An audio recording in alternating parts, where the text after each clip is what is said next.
The Twins continued their series against the White Sox at Target Field tonight, and Kalshi can take your viewing experience to the next level. By using code FANARCHBASEBALL, you can get $10 when you trade 10. So shout out to Kalshi for sponsoring today's episode.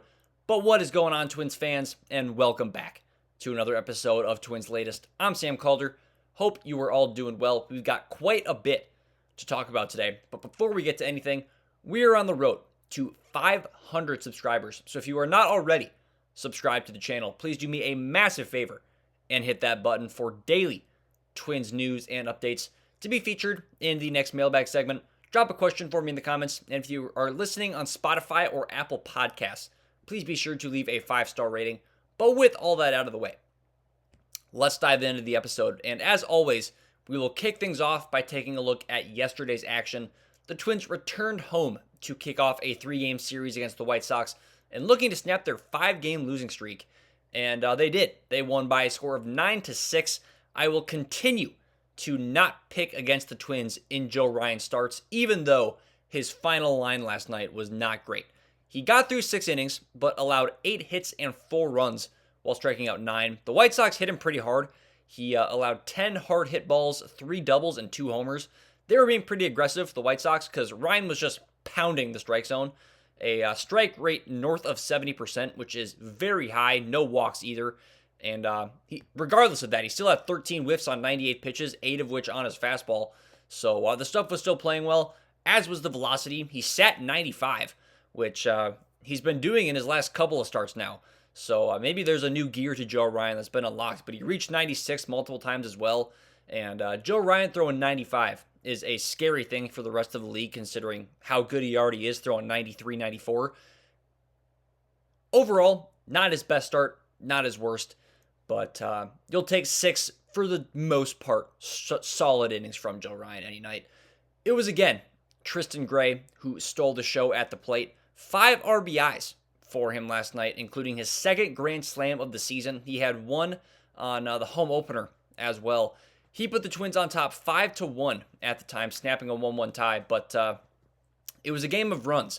And by that, I don't mean just both teams putting runs on the board, because obviously, but it went from 1-0, 1-1, then 5-1, then 5-4, then 9-4, and then 9-6.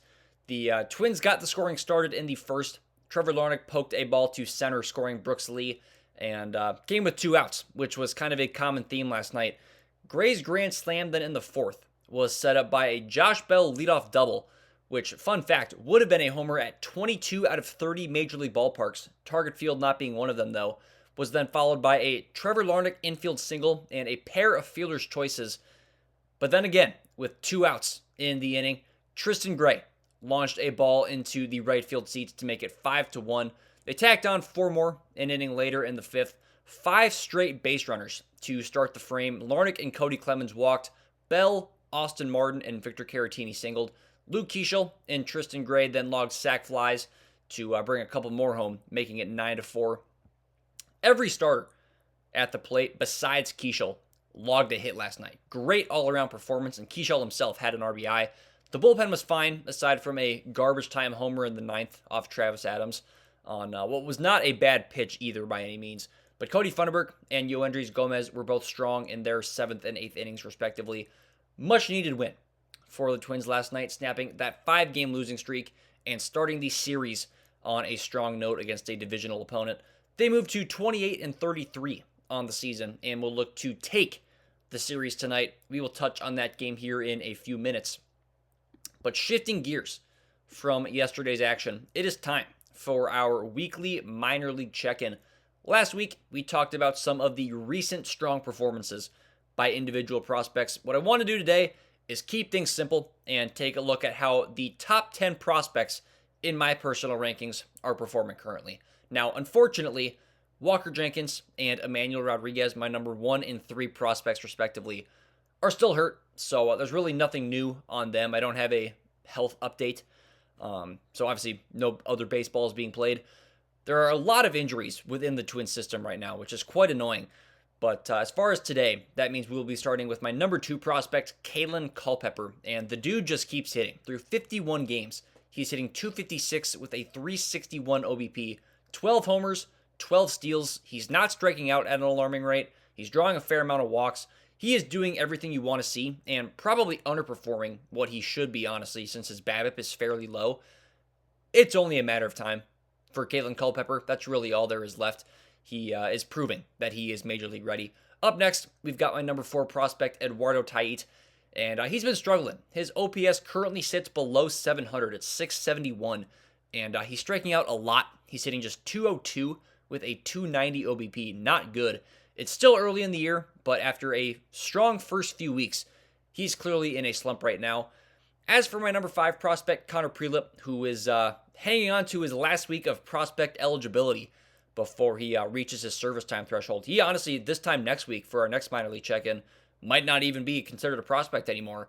But regardless, he has had some bad luck working against him in his last couple of starts in the majors, and they're making his numbers look worse than they are and should be, in my opinion. His ERA is up to 5.13, but both his expected ERA and FIP are in the high 3s to low 4 range, and we're going to talk more about Prelip here in a bit.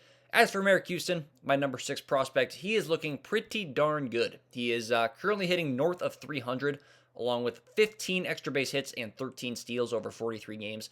He is not likely to continue hitting for a 300 average since his BABIP is up at 372, but if he can stay in the high 200s, he's someone that could find himself on top 100 prospects list very soon.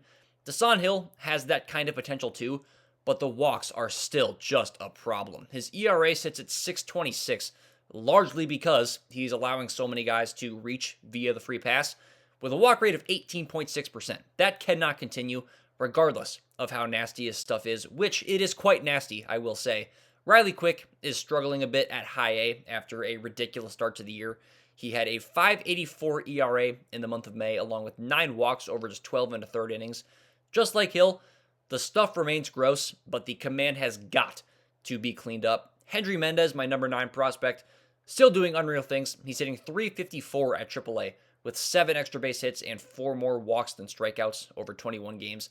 He's a stud. And then lastly, Gabriel Gonzalez, my number 10 prospect, who we saw briefly in the majors, is starting to get himself heated up as well. He's up to a 226 average, and the power is still there. It's always kind of seemed like his slow start to some extent was never going to last long, but it's nice to finally see him get things going. But that's going to do it for today's minor league check-in. At some point soon, I don't know exactly when, I'm going to update these rankings again. That'll probably happen around the All-Star break, if I had to guess, so a little over a month from now. But stay tuned for that. But folks, in case you were unaware, baseball season is here, and now you can trade every single game on Kalshi. The Twins are trading at 47% probability to take the series from the White Sox tonight, meaning a $100 trade pays out $205 if they win. On Kalshi, you are trading against peers in a live market, meaning there is no house, and as the probability changes, you can buy in and out of your position for a limited time. Download the Kalshi app and use code FANARCHBASEBALL to get $10 when you trade 10. KALSHI, Kalshi, trade on anything. But speaking of tonight's game, let's discuss it, shall we?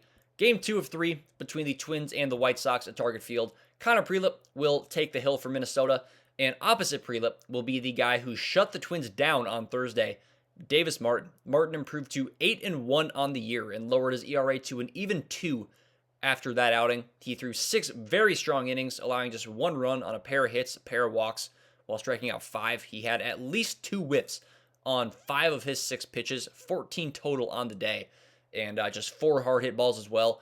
He was in an absolute groove. It was very obvious. He looked extremely sharp. I think the Twins are going to need to be more aggressive today if they are going to have a different outcome. Martin does not walk many guys, and he's going to pound the zone. Go up there, ready to hit something hard, put an A swing on it until you get to 2 strikes, of course. But Martin is tough in that regard because he mixes his pitches so well. He threw 4 pitches at least 17% of the time on Thursday. So to some extent, you never truly know what's going to come. It's hard to have success, though, against a team twice within the same week. So maybe, just maybe, Davis Martin will have a poor showing tonight. He could be due, for all we know.